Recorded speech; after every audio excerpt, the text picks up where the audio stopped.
واقعہ سلطان صلاح الدین ایوبی قسط نمبر 10 اپنا اسلامک اسٹوڈیو۔ نصف شب کے بعد سلطان صلاح الدین ایوبی اپنے خیمے میں داخل ہوا جو ناجی نے نصب کیا تھا۔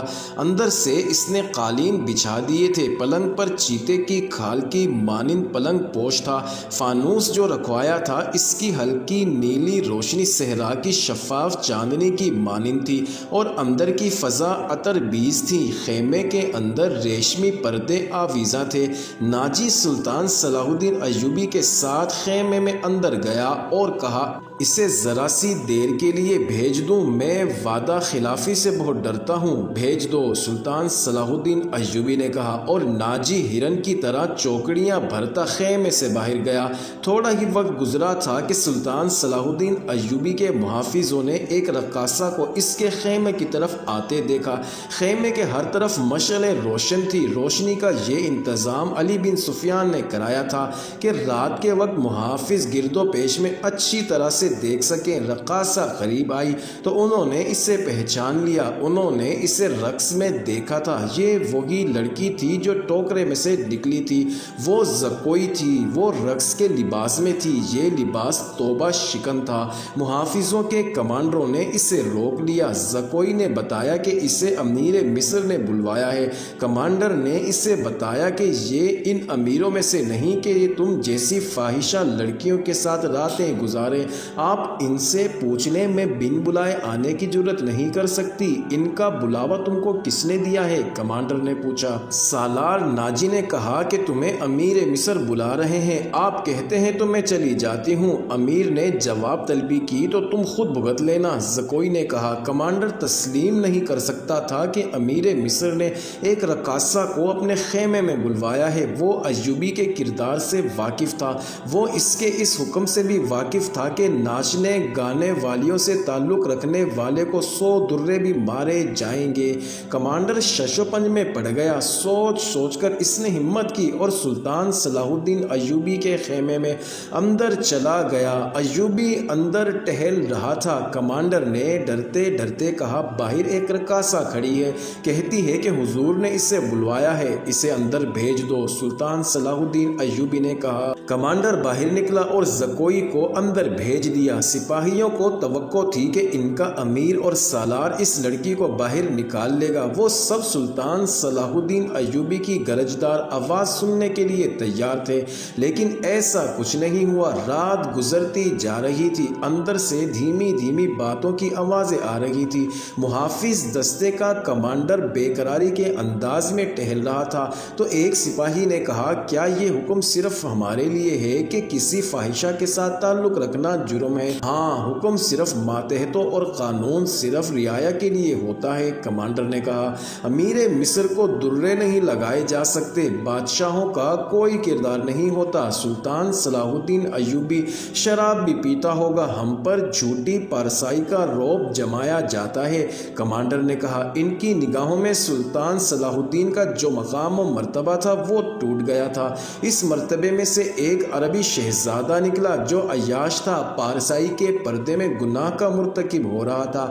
ناجی بہت خوش تھا۔ سلطان صلاح الدین ایوبی کی خوشنودی کے لیے اس نے شراب سونگھی بھی نہیں تھی۔ وہ اپنے خیمے میں بیٹھا مسرت سے جھوم رہا تھا۔ اس کے سامنے اس کا نائب سالار اور روش بیٹھا ہوا تھا۔ اسے گئے بہت وقت ہو گیا ہے، معلوم ہوتا ہے ہمارا تیر سلطان صلاح الدین ایوبی کے دل میں اتر گیا ہے۔ اور روش نے کہا، ہمارا تیر خطا کب گیا تھا؟ اگر خطا جاتا بھی تو اب تک ہمارے گلے آ جاتا۔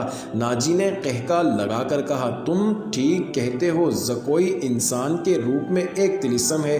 معلوم ہوتا ہے یہ لڑکی حشیشن کے ساتھ رہی ہے، ورنہ سلطان صلاح الدین ایوبی جیسا پہاڑ نہیں توڑ سکتی۔ اور روش نے کہا، میں نے اسے جو سبق دیے تھے وہ حشیشن کے کبھی وہم و گمان میں بھی نہ آئے ہوں گے۔ اب سلطان صلاح الدین ایوبی کے حلق سے شراب اتروانی باقی رہ گئی ہے۔ ناجی نے کہا۔ ناجی کو باہر آہٹ سنائی دی۔ ناجی نے دور سے سلطان صلاح الدین ایوبی کے خیمے کی طرف دیکھا۔ پردے گرے ہوئے تھے اور سپاہی کھڑے تھے۔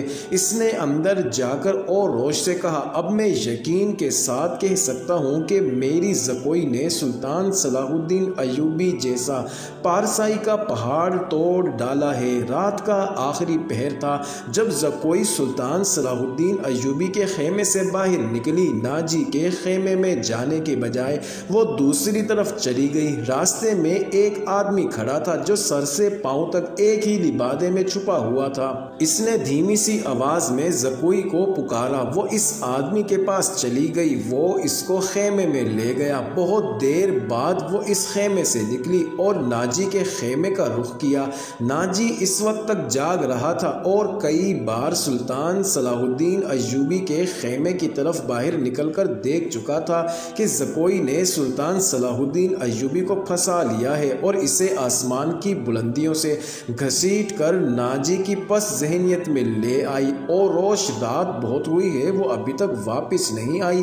ناجی نے کہا، وہ اب آئے گی بھی نہیں۔ ایسے ہیرے کو کوئی شہزادہ واپس نہیں کرتا، وہ اسے اپنے ساتھ لے جائے گا۔ تم نے اس پر بھی غور کیا ہے؟ اور روش نے کہا، نہیں، میں نے اپنی چال کا یہ پہلو تو سوچا ہی نہیں تھا۔ ناجی نے کہا، کیا یہ نہیں ہو سکتا کہ امیر مصر زکوئی کے ساتھ شادی کر لیں؟ اس صورت میں لڑکی ہمارے کام کی نہیں رہے گی۔ اور روش نے کہا، وہ ہے تو ہوشیار، مگر رقاصہ کا کیا بھروسہ؟ وہ رقاصہ کی بیٹی ہے اور تجربہ کار بھی، دھوکہ بھی دے سکتی ہے۔ ناجی نے کہا۔ وہ گہری سوچ میں تھا کہ زکوئی خیمے میں داخل ہوئی۔ اس نے ہنس کر کہا، اپنے امیر مصر کا وزن کروا لاؤ۔ اتنا سونا آپ نے میرا یہی نام مقرر کیا تھا نا؟ پہلے بتاؤ ہوا کیا ہے؟ ناجی نے بے قراری سے کہا، جو آپ چاہتے تھے۔ آپ کو یہ کس نے بتایا کہ صلاح الدین پتھر ہے، فولاد ہے اور وہ مسلمانوں کے اللہ کی رحمت کا سایہ ہے؟ اس نے زمین پر پاؤں کا ٹھڈا مار کر کہا، وہ اس ریت سے زیادہ بے بس ہے جس کو ہوا کے جھونکے اڑاتے پھرتے ہیں۔ زکوئی نے کہا، یہ تمہارے حسن کا جادو اور زبان کی طلسم نے اسے ریت بنایا، ورنہ یہ کمبخت چٹان ہے۔ اور روش نے کہا، ہاں چٹان تھا، لیکن اب رتیلا ٹیلا بھی نہیں۔ زکوئی نے کہا، میرے متعلق کوئی بات ہوئی؟ ناجی نے کہا، ہاں، پوچھ رہا تھا کہ ناجی کیسا انسان ہے۔ میں نے کہا کہ مصر میں اگر آپ کو کسی پر بھروسہ کرنا چاہیے تو وہ ناجی ہے۔ اس نے کہا کہ تم کس طرح ناجی کو جانتی ہو؟ میں نے کہا، وہ میرے باپ کے گہرے دوست ہیں، ہمارے گھر گئے تھے اور کہہ رہے تھے کہ میں سلطان صلاح الدین ایوبی کا غلام ہوں، مجھے سمندر میں کودنے کا حکم دیں گے تو میں کود جاؤں گا۔ پھر اس نے مجھ سے پوچھا کہ تم باعصمت لڑکی ہو؟ میں نے کہا، میں آپ کی لونڈی ہوں، آپ کا ہر حکم سر آنکھوں پر۔ کہنے لگا، کچھ دیر میرے پاس بیٹھو۔ میں بیٹھ گئی۔ پھر وہ اگر پتھر تھا تو وہ موم بن گیا اور میں نے موم کو اپنے سانچے میں ڈال لیا۔ اس سے رخصت ہونے لگی تو اس نے مجھ سے معافی مانگی۔ کہنے لگا، میں نے زندگی میں پہلا گناہ کیا ہے۔ میں نے کہا، یہ گناہ نہیں، آپ نے میرے ساتھ کوئی دھوکہ نہیں کیا، زبردستی نہیں کی، مجھے بادشاہوں کی طرح حکم دے کر نہیں بلوایا، میں خود آئی تھی اور پھر بھی آؤں گی۔ زکوئی نے ہر بات اس طرح کھل کر سنائی جس طرح اس کا جسم عریاں تھا۔